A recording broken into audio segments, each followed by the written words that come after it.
special ngayon. Contestants natin ang Progressive Ladies League kasi Alan Lani pick tayo ngayon. At katulad ng parating sinasabi ni Kuya Boy, walang matatalo dito. Ang makakatalo sa amin, 5,000. Wow! Pag hindi naman, may 2,000 ka pa rin. Wow! Walang talo. Yeah. Since 21 years tayo, 21 members ang contestants natin. Ng Progressive Ladies League of the Philippines. Oh, let's do it. Taguig. Are we Okay. ready?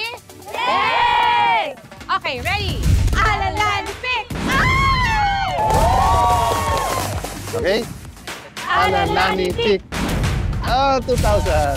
Thank you. Alan Lani pick. Oh! Ayan, 5,000. 5,000! Yay! Alan Lani pick. Oh, galingan nyo dito, ha? Kailangan mo manalo. Alan Lani pick. Ay! Ayaw.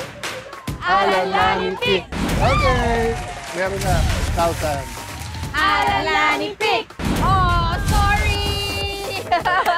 Okay? Nagpapatalo Alan ko Lani namin. pick. Alan Lani pick. Oh, yay! Ayaw. Alan Lani pick. Okay, game. Alan Lani pick. Oh, sorry. Okay. Alan Lani pick. Alan Lani pick. Yay! Congratulations. Alan Lani pick. All right, ready? Alan Lani pick. Ano po yun? Screwdriver. Ulit. Again. Alan Lani pick. Okay. Ayan. Nakuha sa rewind. Nakuha sa ganun. Alan Lani pick. Okay, game. Alan Lani pick. Oh, sorry. Alan. Lani pick. Alan Lani pick. Patagalan kami sa bato, eh. Alan Lani pick. Oh, congratulations. Okay. Alan Lani pick. Okay. Alan Lani pick. Sorry, nanay. Sorry. Thank you, everyone. Lahat po kayo makakatanggap ng ensaymada galing sa La Luna.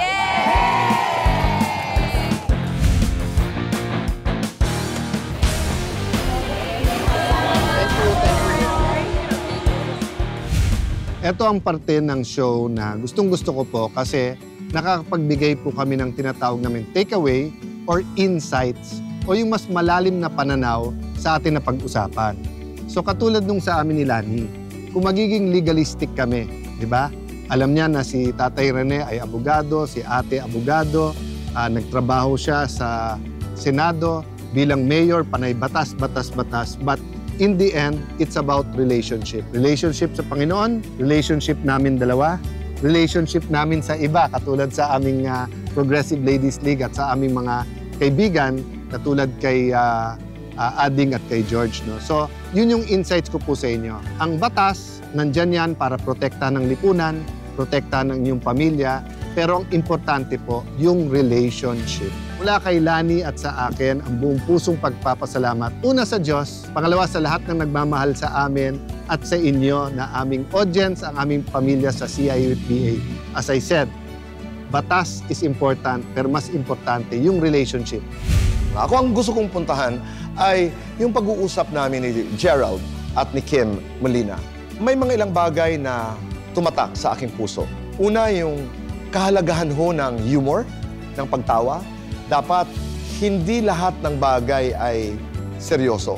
At nai-imagine ko, sabi ni Gerald, 50% of their relationship is anchored on laughter.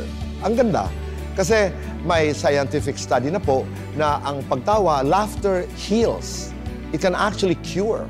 Pangalawa, yung kwento ni Gerald na hindi siya napagod sa kasusuyo sa mga magulang, lalo na sa daddy ni Kim. Nakakatuwa yung kwento. In other words, there are things that talagang require hard work, even in relationships. Kaya yun po ang aking takeaway ngayong gabi. Love is a journey. It doesn't happen in a day. For most of us, it takes a journey that lasts a lifetime. Kaya maraming salamat po sa inyong pagsama sa amin. At katulad ng parating sinasabi ni Tatay Rene, kumpanyero Cayetano, huwag magpaapi, alamin ang batas. Dahil pag mayroon tayong legal na kaalaman, mas mailalaban natin ang ating karapatan. Maraming salamat for choosing to be with us tonight. At katulad ng sinasabi ko po ay doon lagi tayo sa tama dahil sa batas, wala po tayong nawala. Ako po si Boy Abunda at magkita-kita tayo muli next week dito lamang po sa Cayetano in Action with Boy Abunda.